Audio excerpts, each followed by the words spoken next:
Hello again. I'm back. How have you been this week? I've been really busy myself.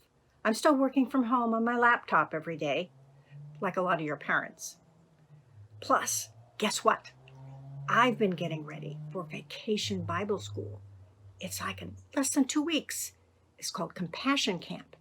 And I'm prepping all the videos and the crafts and art and science projects we're going to do.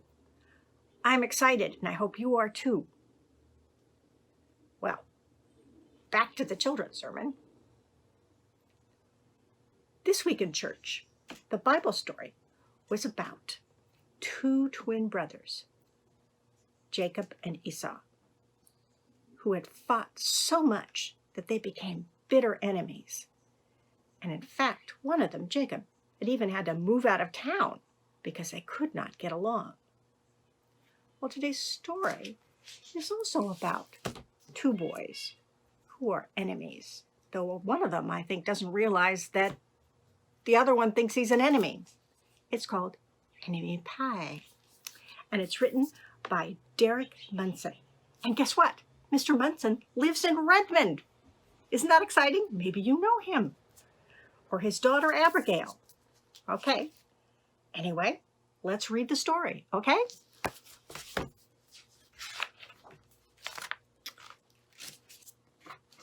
It should have been a perfect summer. My dad helped me build a treehouse in our backyard. My sister was at camp for 3 whole weeks. And I was on the best baseball team in town. It should have been a perfect summer, but it wasn't. It was all good until Jeremy Ross moved into the neighborhood right next door to my best friend Stanley. I did not like Jeremy Ross. He laughed at me when he struck me out in a baseball game. He had a party on his trampoline, and I wasn't even invited.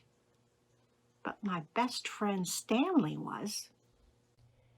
Jeremy Ross was the one and only person on my enemy list.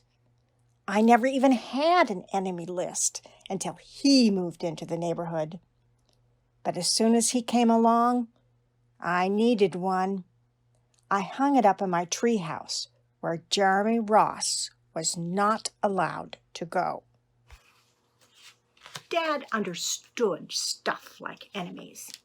He told me that when he was my age, he had enemies too. But he knew a way to get rid of them. I asked him to tell me how. Tell you how? I'll show you how, he said. He pulled a really old recipe book off the kitchen shelf. Inside, there was a worn-out scrap of paper with faded writing. Dad held it up and squinted at it. Enemy pie, he said, satisfied. Now you may be wondering, what exactly is in enemy pie? I was wondering too, but Dad said the recipe was so secret, he couldn't even tell me. I decided it must be magic. I begged him to tell me something, anything. I will tell you this, he said. Enemy pie is the fastest known way to get rid of enemies. Now, of course, this got my mind working. What kinds of things, disgusting things, would I put into a pie for an enemy? I brought Dad some weeds from the garden, but he just shook his head. I brought him earthworms and rocks, but he didn't think he'd need them. I gave him the gum I'd been chewing on all morning. He gave it right back to me. I went out to play, alone. I shot baskets until the ball got stuck on the roof. I threw a boomerang that never came back to me. And all the while, I listened to the sounds of my dad chopping and stirring and blending the ingredients of enemy pie. This could be a great summer after all. Enemy pie was going to be awful.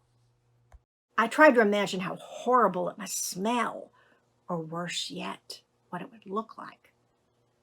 But when I was in the backyard looking for ladybugs, I smelled something really, really, really good. And as far as I could tell, it was coming from our kitchen. I was a bit confused. I went to ask Dad what was wrong. Enemy pie shouldn't smell this good. But Dad was smart. If enemy pie smelled bad, your enemy would never eat it, he said. I could tell he'd made enemy pie before. The buzzer rang and Dad put on the oven mitts and pulled the pie out of the oven. It looked like plain old pie. It looked good enough to eat. I was catching on.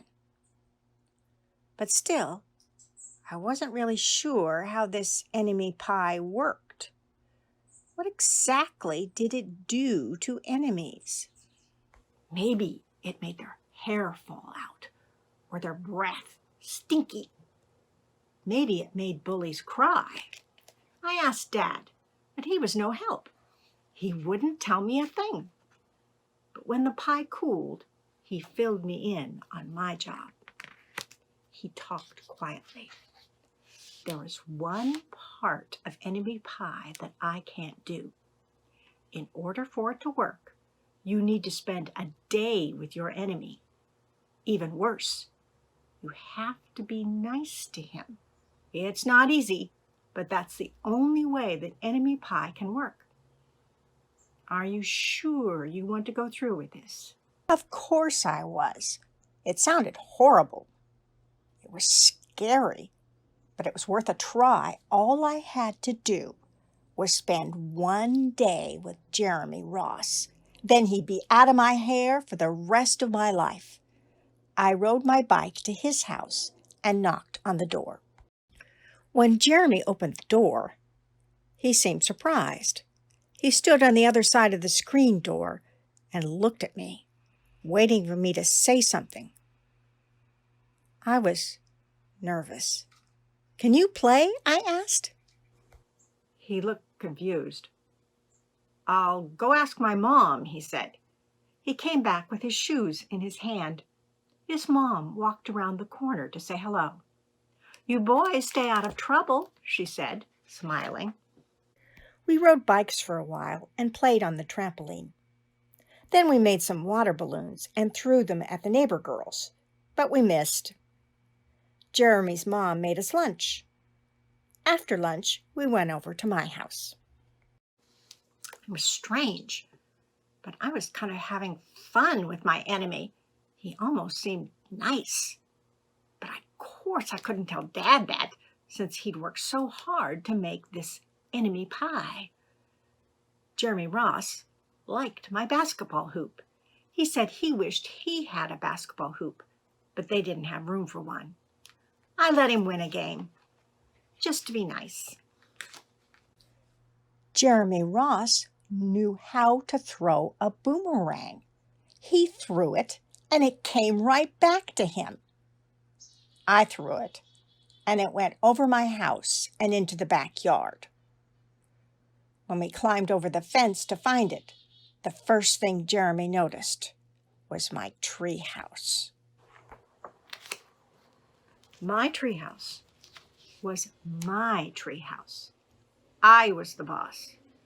If my sister wanted in, I didn't have to let her. If my dad wanted in, I didn't have to let him. And if Jeremy wanted in... "Can we go in it?" he asked.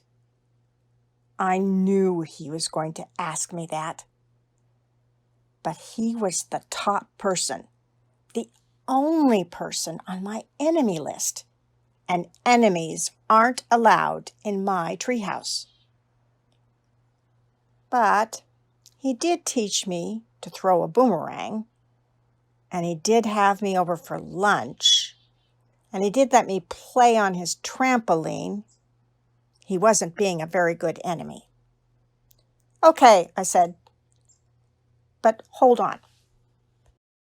I climbed up ahead of him and tore the enemy list off the wall.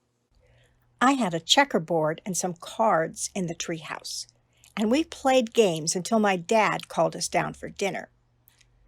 We pretended we didn't hear him, and when he came out to get us, we tried to hide from him. But somehow, he found us. Dad made us macaroni and cheese for dinner. My favorite. It was Jeremy's favorite, too. Maybe Jeremy Ross wasn't so bad after all.